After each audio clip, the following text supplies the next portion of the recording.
किसी ने बड़े कमाल की बात कही है कि पानी में गिरने से इंसान की मृत्यु नहीं होती। इंसान की मृत्यु तब होती है जब उसे तैरना नहीं आता। परिस्थितियां कभी भी समस्या नहीं बनती। समस्या तब बनती हैं जब उनसे निपटना नहीं आता। नमस्ते दोस्तों, मेरा नाम है आरजे कार्तिक और आपके लिए एक छोटी सी कहानी। ये कहानी एक दिव्यांग राजा की, जिसके राज्य में कहीं कोई समस्या नहीं थी। सब लोग खुश थे, ऊपर वाले को धन्यवाद करते थे कि इतने अच्छे राजा साहब आपने हमारी जिंदगी में भेजे। वो राजा दिव्यांग था, उसकी एक आंख नहीं थी, एक पैर नहीं था, लेकिन राजा को इस बात का कोई मलाल नहीं था।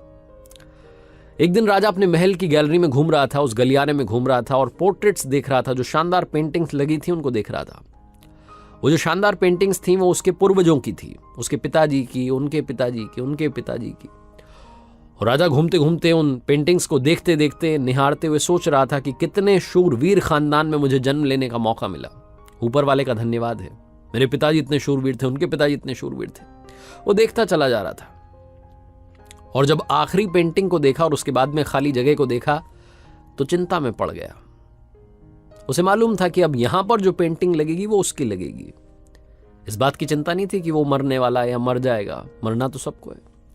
चिंता इस बात की थी कि वहां जो पेंटिंग लगेगी वो कैसी लगेगी।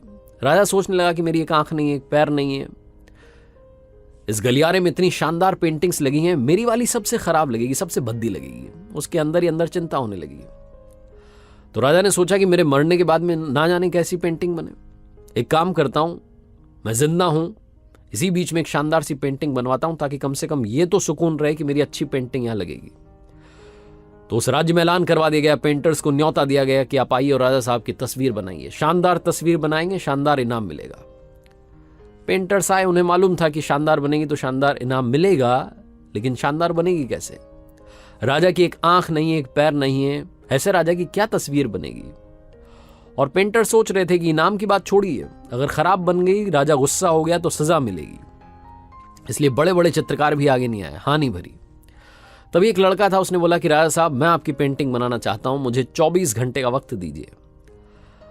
बड़े बड़े पेंटर आश्चर्य में पड़ गए कि लड़का क्या चाहता है, मतलब फांसी पर लटकना चाहता है, राजा को गुस्सा दिलाना चाहता है, क्या पेंटिंग बनाएगा? राजा को भरोसा था, उसने बोला कि ठीक है, आप बना करके लाइए। अगले दिन वो लड़का पेंटिंग बना करके लाने वाला था। दरबार भर चुका था, दूर दूर से लोग आए हुए थे देखने के लिए कि लड़का क्या पेंटिंग बना करके लाएगा। और लड़का जब वो पेंटिंग बना करके लाया राजा की, तो हर कोई ताली बजाने लगा, सीटी बजाने लगा। राजा ने जब वो पेंटिंग देखी तो खुश हो गया। राजा ने सोचा कि वाह, मतलब इससे अच्छी पेंटिंग तो उस गलियारे में नहीं है, ये अब तक की सर्वश्रेष्ठ है। राजा ने उस लड़के को बड़ा इनाम दिया। आप सोच रहे होंगे लड़के ने उस राजा की जिसकी एक आंख नहीं थी, एक पैर नहीं था, उसकी क्या पेंटिंग बनाई होगी? उस लड़के ने राजा को एक घोड़े पर सवार दिखाया। एक साइड से वो तस्वीर थी जिसमें एक पैर दिख रहा था, राजा तीरंदाजी कर रहा था, निशाना साध रहा था। और जब निशाना साधते हैं तो एक आंख बंद हो जाती है, एक आंख बंद थी, वही वाली आंख बंद थी जो राजा की नहीं थी। तो इस तरीके से लड़के ने एक आंख बंद कर दी, एक ही पैर दिखाया, राजा को घुड़सवार दिखाया, निशानेबाज दिखाया, और इतनी कमाल की पेंटिंग बनी कि वो अब तक की सर्वश्रेष्ठ थी। उस लड़के के सामने भी चुनौती थी, संकट था, लेकिन उसने सकारात्मकता का साथ नहीं छोड़ा, पॉजिटिविटी का साथ नहीं छोड़ा। जिंदगी में चाहे जो संकट आ जाए, एक वैक्सीन की डोज हमेशा लगा करके चलिएगा। इसे पॉजिटिविटी की वैक्सीन कहते हैं और इसकी डोज रोजाना लगानी जरूरी है।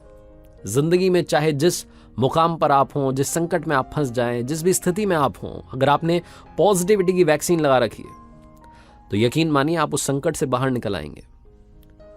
बस आपसे इतना सा कहना चाहता हूं कि जिंदगी में उम्मीद का साथ मत छोड़िएगा, क्योंकि जिसने उम्मीद का साथ छोड़ दिया, जिंदगी उसका साथ छोड़ देती है। हर पल सकारात्मक रहिए, खुश रहिए, प्रसन्न रहिए, ऊपर वाले के आशीर्वाद के साथ, अपनों के प्यार के साथ और अपनी अच्छी और सच्ची मेहनत के साथ कर दिखाओ कुछ ऐसा कि दुनिया करना चाहे आपके जैसा।